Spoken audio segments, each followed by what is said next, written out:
everyone. I am Tony Marr, and today we are talking mental health is vital. Now, we know our mental health is definitely a big part of our lives, but did you know that it has to be taken care of, much like our physical vital signs? So, from body temperature, pulse, respiration, blood pressure, our mental health is just as important to our physical health as our vital signs, and that's why we're talking about it today. And we're talking about the stigma of mental health, especially in the veteran community. And joining me today is Mr. Brian Kennedy. And Brian, you yourself are a veteran, but you've also worked in the mental health field.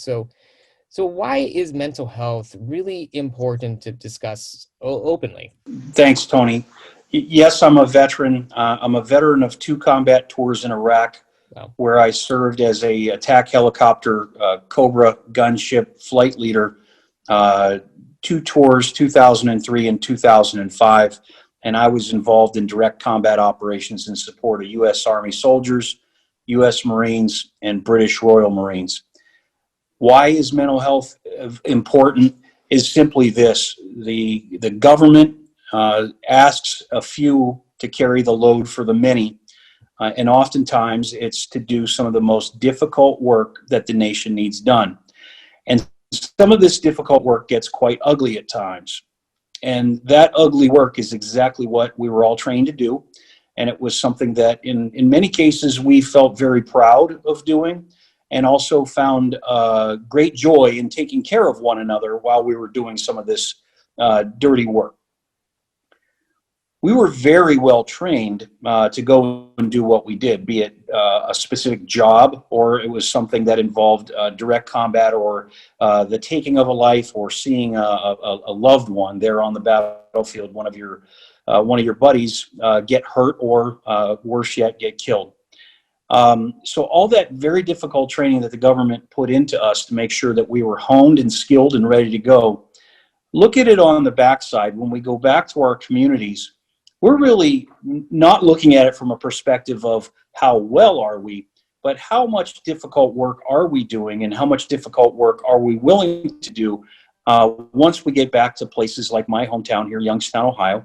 How much are we focused on doing the difficult work? So it's very important, especially younger individuals that are still growing mentally, and then they go and experience the horrors of combat. Yeah. When they get back home, they are going to feel like they don't fit in, and that they will never fit in. So the direct correlation to that is we have to make sure that those individuals see the benefit and see the return on investment for them to focus and to pay close, particular attention to their own mental health. Yeah, and that's the story you hear a lot too, is when people in the military come back to civilian life, it's a whole other world that they're coming back to, even though it's the world that they used to know. Coming back from heavy military issue lives, I mean, it's hard to transition back to that. So, I mean, what are some ways that people can take care of their mental health? I mean, when they come back to civilian life? Well, I mentioned it as being cognizant of it. One, recognize that you're not fitting in, and you have to get to a point where you can't just find comfort, or find something that makes the difficulties go away.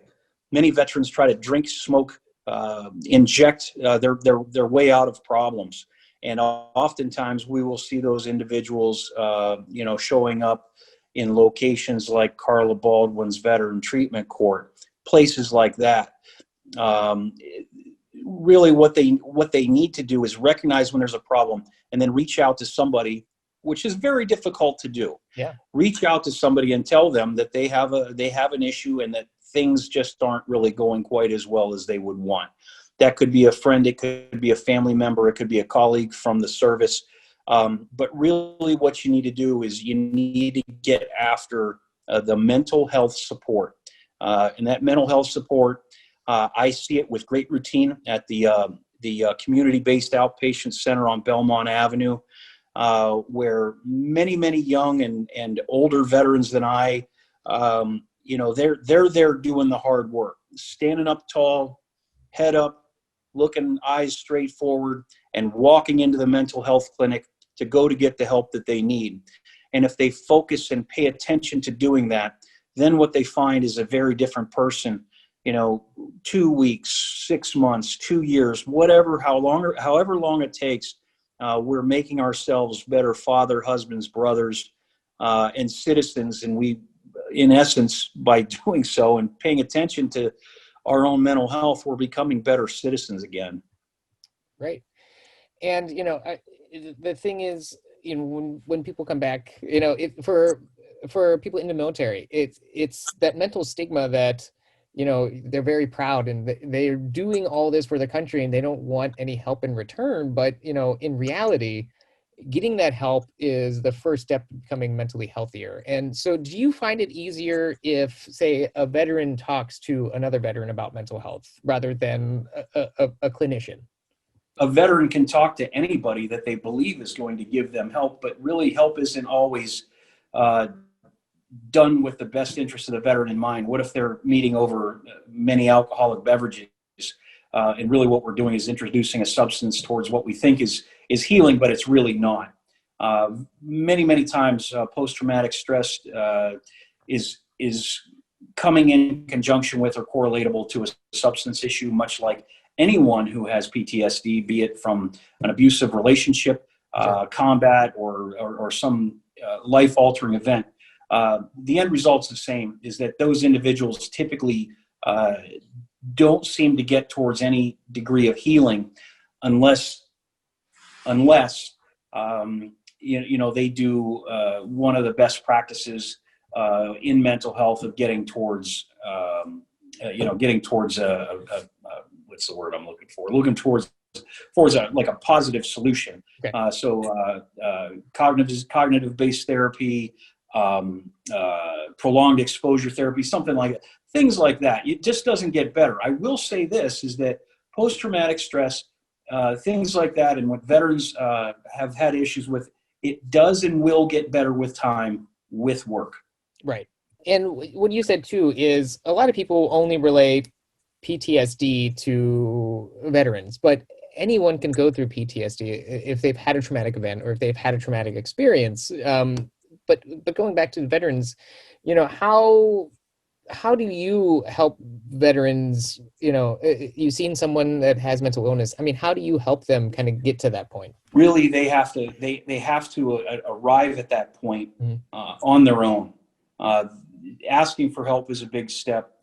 Reaching a point where they realize that something has to change is a very large step. But it's just like anyone else with any sort of mental health affliction. If you don't want to go through it, you're not going to get better. The largest issue that we have is veterans, warriors, former warriors, people that are used to being very strong, very responsible, and strong for one another, are now put in a position where they need to be very vulnerable. They need to feel, not that it is weakness, but they need to feel like they're weak, and they're no longer capable of not just taking care of other people, but now they're not capable of taking care of themselves. That's what's going on in the warrior's mindset when we're trying to get them towards some degree of mental health. And their warrior ethos is not allowing them to come forward for it. What helps that? Seeing other warriors doing the hard work, seeing other warriors getting the help that we're trying to help them get towards themselves. So you don't feel alone. You don't feel like you're the only one that this has happened to, and that you're getting the help from a position of great strength, not from great weakness. Yeah, and that falls right into the classic stigma when it comes to mental health. That first step is really talking about it and learning that you're not in alone. You have help, and you can get help, and help is easy to access. It's just getting there is the hardest part. So for you, I mean, what would be one main message that you would love to give out to the community, especially the veteran community, when it comes to mental health? When we look at veterans and mental health and discuss them in the same sentence or the same discussion, it used to be almost a joke where, and I saw this particularly with the Vietnam era veterans, and we would watch movies and read books about how individuals that were engaged in the Vietnam War were in a far different and far worse mental health. And honestly and unfairly, they were being portrayed as worse off due to their own shortcomings and not because of the difference, or at the time, the openness of mental health. And it really got blown out of proportion in our outlets for entertainment, namely movies and things like that. So you go back to movies like Heroes with Henry Winkler, or you go to The Deer Hunter, or movies like that where these individuals are just so far off of reality and normalcy that society came away from it thinking really that the unfairness that these individuals were treated with when they returned home must have been close to reality of what they were being portrayed as. And nothing could have been further than the truth. Mental health was far more an open topic in the 1960s than it was in the 1940s. And mental health, therefore, in 2010, 2020, is a much easier topic to address than it was in the 1960s. But if we really want to get serious about rolling back the veteran suicide statistic of 22 veterans losing their lives every day by their own hand, then we really need to work on that stigma. What are we willing to accept for mental health entertainment in the movie industry? Sure. What are we willing to accept in our own community as to what the help is we're willing to give? The Veterans Affairs and the Veteran Affairs healthcare workers are very, very good, but it's not the Veterans Affairs. It's not the Veterans Affairs as part of the federal government that's responsible for creating an environment to improve somebody's mental health. That is the family and the community's responsibility to welcome that warrior back home and to welcome them back home into their own community. We as a society, we owe these veterans that, and we need to take a close and personal interest to make sure that they get back home safely. And home isn't a zip code. Home's not a house. Home is a relationship. Home is love, and home is something that we're very desperately trying to get these individuals back to. So we've got to work on the stigma, and we need to work together on it as a community. Agreed, and that's the whole joy of mental health. You're not alone, and we could do it together. So I want to thank you, Brian, for your service and everything that you're doing for the veterans community. And if there's any kind of resources that you want to give us for veterans assistance when it comes to mental health, just let us know, and we will get those out there to everyone. We'll put it on MH. Yeah, I'd like to talk about that right now if I can. Absolutely. The one best resource for veterans and veterans' mental health is the Veterans Crisis Hotline, which an individual can just text to.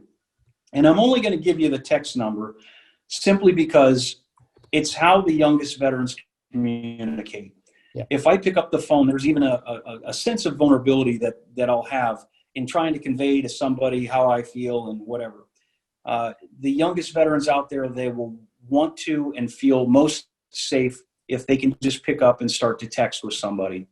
And so the Veterans Crisis Line that's sponsored by the Department of Veterans Affairs is texting 838-255. A veteran just texts 838-255. They're not going to check to see if you're a veteran. They're not going to check to see if you're a loved one or a girlfriend or a mom or a dad. If you have a veteran in your life and you've got issues and you think that individual needs help, they are there to help you. 838-255, just text with them, and they will be more than happy to help out. They've helped me on many occasions where veterans would be in crisis. They would contact me and they would ask something very specific. I'd get on the crisis line and they would give me the resources and information to help those individuals. And in some cases, it was sending police. Some cases, it was sending ambulances. And in some cases, it was, setting up an appointment for that very next morning to start the mental health journey towards wellness. And the nice thing about it is that everybody that I've assisted through the Veterans Crisis Line, there's a tremendous good news story at the end of it. There really is. So get after the mental health. It'll make your veteran's life that much better and your own life. Great. And it just goes to show, hey, help is only a text away. As long as that conversation's That's there. right. All right, Brian. Well, again, thank you for joining us today. And also thank you for your service and everything that you do for the veterans community. And we'll All make right. sure that we post the number on the post and when we get it up, and we'll also put it on MHisVItal.com. So if you or someone you need or know needs that number, it'll be right there. Just access it through us. So thank you everyone for joining us today, and we will see you next time when we talk about mental health is vital.